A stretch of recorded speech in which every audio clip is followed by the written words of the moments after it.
No hay manera de convencerte, ¿verdad? ¿De qué, señor Morticia? Mm, Ya sé por dónde va usted, por el tema del humo. mm. Ah, señor Morticio, no hay manera de convencerme. Se trata de un espectáculo en donde presentamos historias de horror y a veces las historias de horror pueden incluir personajes que desaniman a las personas de hacer ciertas cosas.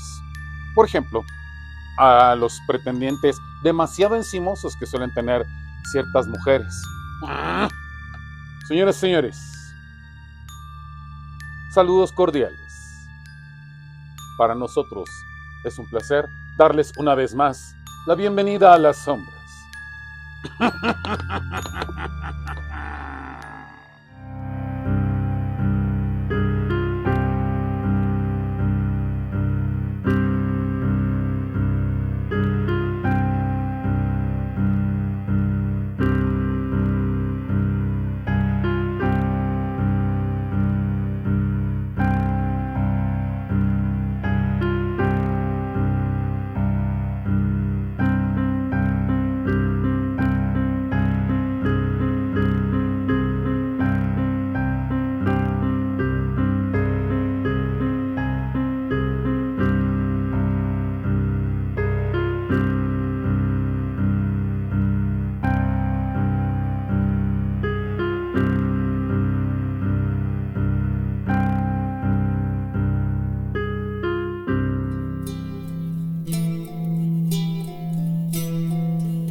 Cuentan vuesas mercedes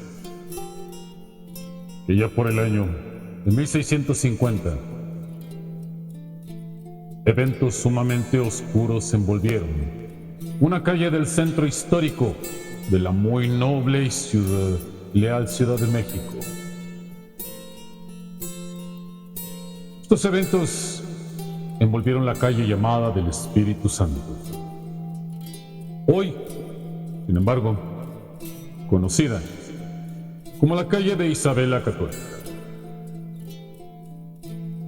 Acontecióse en este punto que ahí vivía un caballero,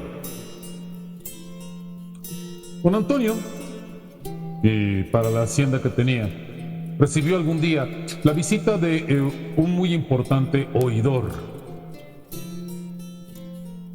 Sin más ni más, don Valentín de Urbáez y Estebanes.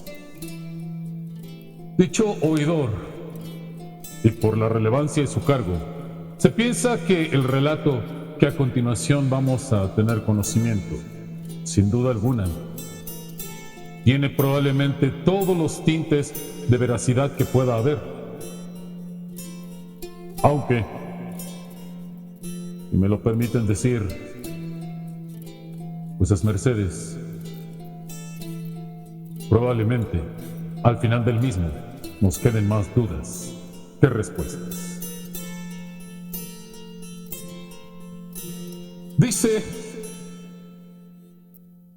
que don Antonio recibió para una petición que no era poco usual en aquellos tiempos de la Nueva España. Se refería a la solicitud de matrimonio, pero el caso es que la persona solicitada para el casamiento en realidad no vendría a ser directamente la hija de don Antonio. Se sabe que la adopción de doña María Francisca, que era quien le iban a solicitar, pudo haber sido por causa de habérsele encontrado allá en Veracruz, de condición inicialmente esclava,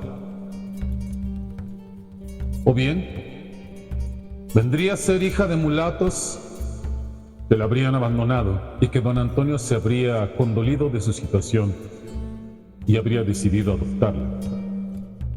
Como quiera que sea, La situación no era exactamente la que hubiera esperado don Antonio. Al ver que don Valentín, un hombre tan importante como para ser oidor, le pidió su mano, este se extrañó. Al instante hízole ver que probablemente con los recursos y las características que él tenía, tal vez podría conseguir una pareja de mayor renombre, incluso de alcurnia. Por lo tanto, la elección de doña María Francisca vendría a ser poco menos que extraña hasta cierto punto. Más, dice don Valentín en este punto, siendo yo ya un hombre mayor, por supuesto a lo más que aspiro es una buena mujer que pueda cuidarme de aquí hasta el fin de mis días y por supuesto dejarle bien cubierta para su posible viudez. Uno podría extrañarse de la manera en cómo se arreglaban los matrimonios, pero yo les recomiendo no equivocarse. Muchos de los matrimonios en estas condiciones, sin duda alguna, eran más un trato comercial que en realidad contratos amorosos. A don Antonio, al final, y después de las razones que habían aducido, no le disgustó de manera alguna la propuesta y corrió al instante a notificárselo a su protegida una vez que don Valentín hubo puesto una nueva fecha para ir a notificarle a su futura esposa y para que se pusieran de acuerdo en todos los menesteres, tratos y demás cosas que han de arreglarse en estos matrimonios. Dote, posesiones, en fin. Sin embargo, el disgusto de don Antonio no tuvo límites cuando justamente para ir a avisarlo a María Francisca, al tocar la puerta,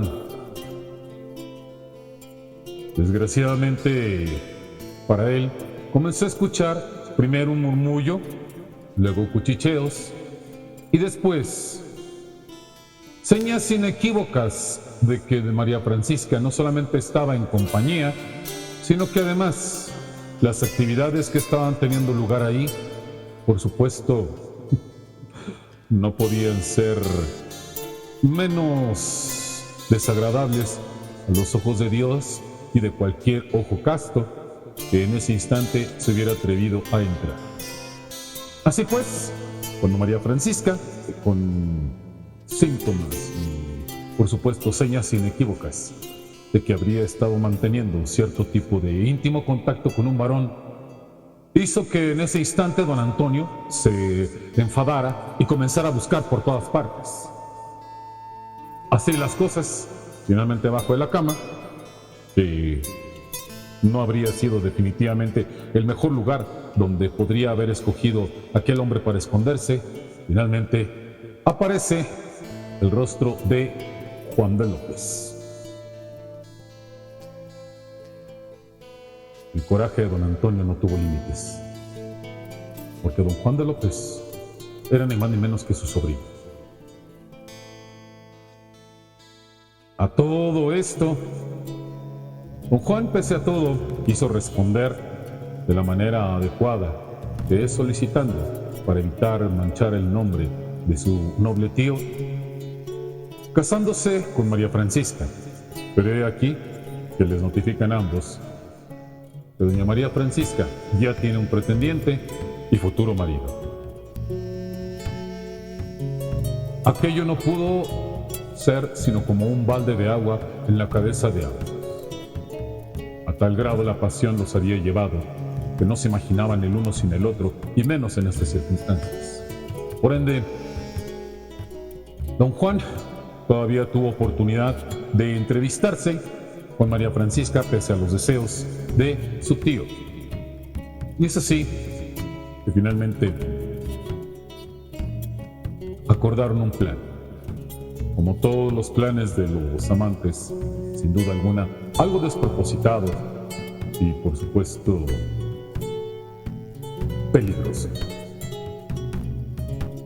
Al paso de los días, una vez que fueron acordando la situación y la forma en que María Francisca casaría con don Valentín para pasar a llamarse María Francisca de Urbáez y Estebanis, Juan de López se enteró de hora y momento en que el carruaje les conduciría de la iglesia a su nuevo domicilio. Ahí Juan de López se presentaría como un bandolero, atracaría la carreta y con el pretexto del asalto y de serle ella agradable, se la llevaría.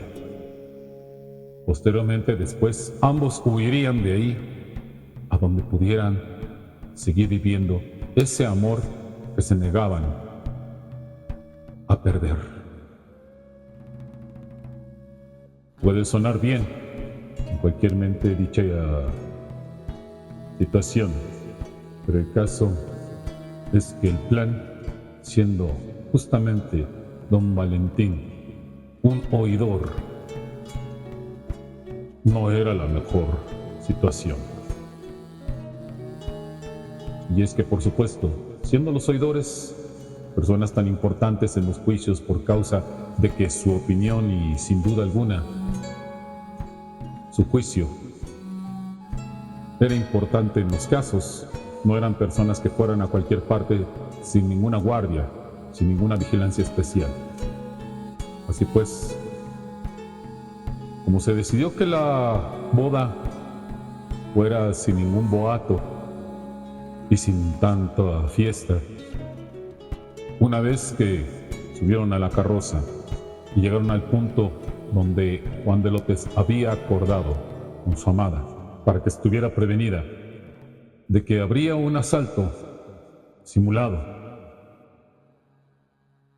la guardia de don Valentín respondió como tenía que hacerlo, y el propio don Valentín, que iba armado, se encargó de disparar justo en el pecho del hombre.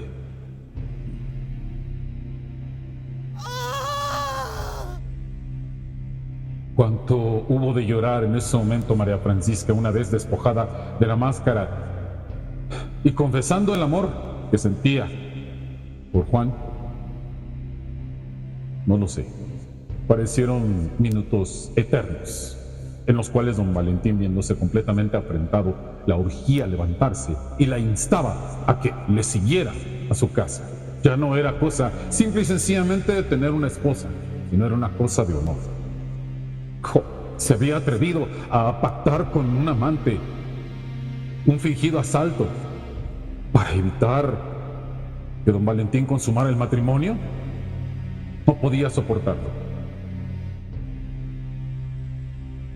La justicia se hizo cargo de aquel malogrado asaltante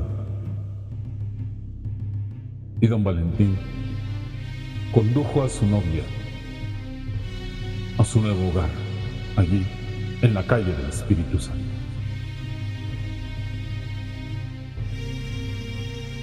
Sin embargo, a pesar del horrible hecho sangriento con el que este relato ha iniciado, este pareciese que no ha hecho nada más que empezar. Y ello se debe a que justamente cuando don Valentín mandó a la novia a sus aposentos y esperando la hora de la noche propicia para todas estas actividades amatorias, él va a la recámara nupcial. Primero le extraña encontrar una oscuridad luminosa. Aparentemente, doña Francisca no se encontraba ahí. ¿Pero cómo? Claramente se le había dicho que tenía que estar en la disposición para recibir a su esposo. Y es entonces que el relato de don Valentín comienza a ser sumamente extraño, porque cuenta él que en ese instante, en lugar de ver a la novia, observa un par de ojos profundos en la oscuridad. Escucha un resuello bestial, como si algo infame estuviera guardándole ahí.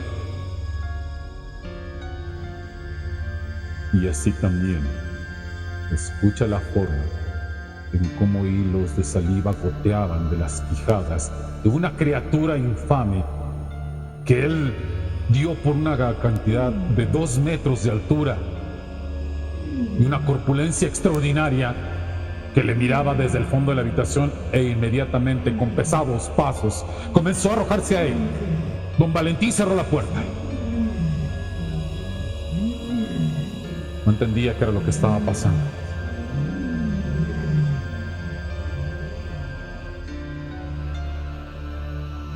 Entendió que algo sucedía ahí. Algo que no estaba seguro qué era lo que sucedía. ¿Cómo? ¿No le iba a ser permitida su noche de bodas? ¿Y por causa de qué? ¿De qué clase de artificio, magia, hechizo se habría valido María Francisca para evitar que su propio novio llegara al tálamo y consumara el matrimonio? Don Valentín quiso suponer que únicamente se trataba de una visión pasajera, tal vez producto de todas las emociones de lo que habría sucedido en el camino y del intento de asalto. Por lo tanto, al día siguiente anuncióle a María Francisca que nuevamente se preparara para cumplir con sus deberes. María Francisca, sin embargo, en esta ocasión, sintiéndose sumamente rencorosa por causa de la pérdida de Juan de López, decidió cerrar los pestillos de la puerta e impedírselo. Pero claro, era la casa de don Valentín, y el hombre sabía perfectamente por dónde podía entrar y por dónde podía acceder, y así lo hizo. Por lo tanto, el susto de María Francisca fue mayúsculo cuando de repente vio a Valentín ahí, anunciándole que efectivamente, como él conocía todos los accesos a la casa, por supuesto, no podría cerrarle la puerta para que él llegara y pudiera finalmente hacer aquello que había sido pospuesto y que está dispuesto a los matrimonios que se han concertado y celebrado ante Dios. Sin embargo, no fue lo que esperaba. Nuevamente, don Valentín observó que en el lecho de la novia, cuando ésta se arrebujó completamente y trató de cubrirse, al descubrir la sábana, lo que observó fue nuevamente aquel rostro bestial y aquella criatura que de repente se levantó y tendiendo una mano, que era una garra que con sus largas uñas comenzó a apretarle el cuello, comenzó a estrangularlo, hasta que finalmente don Valentín se acordó de musitar una oración en un momento adecuado. Y la bestia cedió en la presión que hacía del cuello de don Valentín. Y en ese instante, él salió corriendo.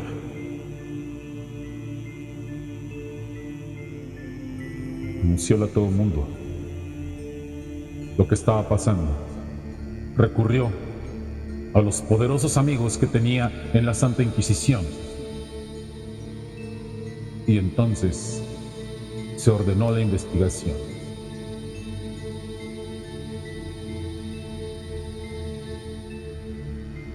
Que si habrán encontrado la criatura, lo ignoro. Lo que se sabe es que la Santa Inquisición definió que desde ese momento el acceso al cuarto de María Francisca, por orden de las autoridades religiosas, sería completamente cerrado y condenado para evitar daño a todos los vecinos.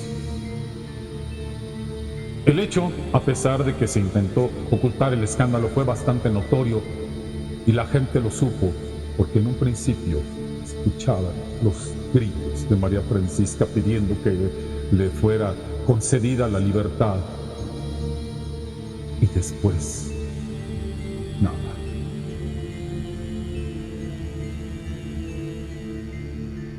Tiempo después, se supo que encerrada ella en la casa y abandonada de cualquier medio de subsistencia, fue hallada en el jardín, acaso tratando la infeliz de alimentarse de las raíces de los árboles toda vez que no tenía sustento. La casa de Espíritu Santo fue considerada como maldita por este evento.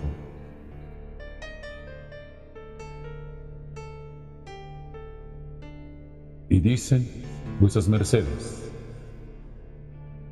que, por supuesto, el espíritu de esta triste amante aún persiste en aquel lugar.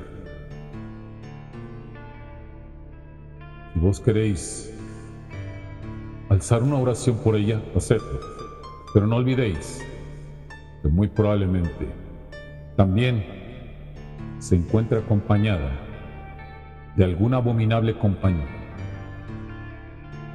de una de esas que normalmente a los hombres no las dejan y cuyo origen sin duda alguna quedará desconocido para nosotros. Sin embargo, ¿quién puede afirmarlo?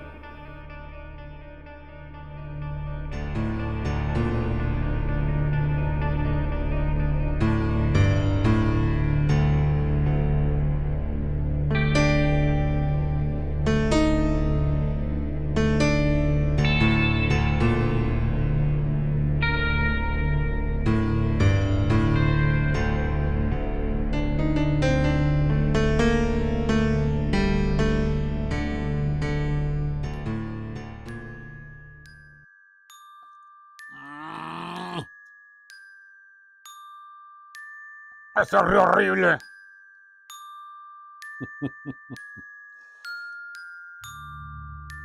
Es muy probable que esta historia en varios aspectos se vincule con esto que de alguna manera se narra sobre cierto tipo de demonios que adoptan la figura de entes masculinos para poder, pues, tener cierto tipo de situaciones con una mujer. Esto es a lo que les llamamos los íncubos, mientras que la versión femenina de estos serían llamados los súcubos. Pero, ¿por qué razón doña Francisca habría tenido algo así? Es algo que permanecerá en el misterio por el momento para nosotros y por supuesto para consideración de ustedes, de acuerdo a sus criterios y conforme a sus creencias. Gracias a eso estoy seguro que obtendrán una mejor conclusión que aquella que podamos sacar nosotros aquí en este espacio. Claro. A nosotros solamente nos correspondió traer la historia y ya lo hemos hecho. Por lo tanto, vamos a retirarnos, no sin antes hacerles los recordatorios de siempre. Visítenos, por supuesto, en Leyendas del Cuervo Oficial y en el grupo de Bienvenidos a las Sombras Oficial de Facebook, donde ustedes encontrarán información de todas las leyendas nuevas y, por supuesto, de leyendas pasadas y, por supuesto, de las Crónicas de Morticio. Crónicas de Morticio que ustedes pueden encontrar en Instagram y también en TikTok. Ahí el señor Morticio les va a contar acerca de muertes absurdas. También les hablará de costumbres funerarias poco frecuentes.